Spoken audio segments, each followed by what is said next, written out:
Alloh rahmatiga olsin shu yerda yotganlarni. Menga qara Abduqodir.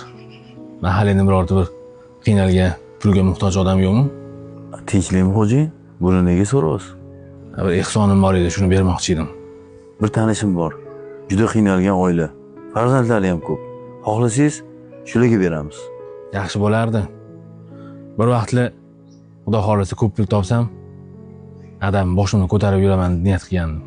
Lekin endi oyoqqa turib ko'p pul topish boshlaganimda bevaqt olamdan o'tib qoldilar. Niyatimga yeta olmadim. Shunga shu ehsonni adamdan ulardan beraman. Savob adamlarga borib tursin. Xo'jayin, o'sha qiynalgan oilaga yetkazib beraman. Baraka top.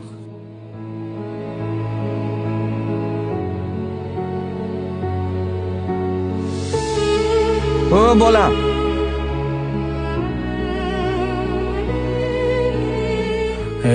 Nodon. Qayoradan muhtojlarni qidirib yuribsan-u? Lekin kunni salomlashadigan qo'shningdan xabar olish xayolinga ham kelmabdi. Assalomu alaykum. Va alaykum assalom. Yaxshimisiz? Zo'msiz? Salomat yaxshimi? Yaxshimisan bolam? Rahmat dosh. O'zi yaxshimisiz? Yaxshi o'tiribsizlarmi? Rahmat qo'shni sizga. Bizga qilgan ihsoningizdan Alloh rozi bo'lsin. Nafaqam ro'zg'ordan ortmayotdi. Amaki, uzr. Lekin men hech qanaqa ehson qilganim yo'q-ku. Kecha o'g'lingiz odam pul berib yubordilar deb olib chiqib bergan edi. Ha, shunaqa deng. Mayli, chiqinglar. Assalomu alaykum aka, yaxshi keldingizmi? Mana qara. Qo'shniga qanaqa ehson chiqib berding?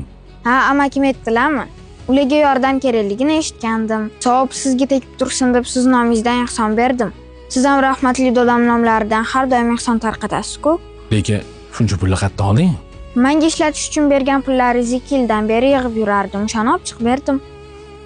Rahmat bolam. Baraka top.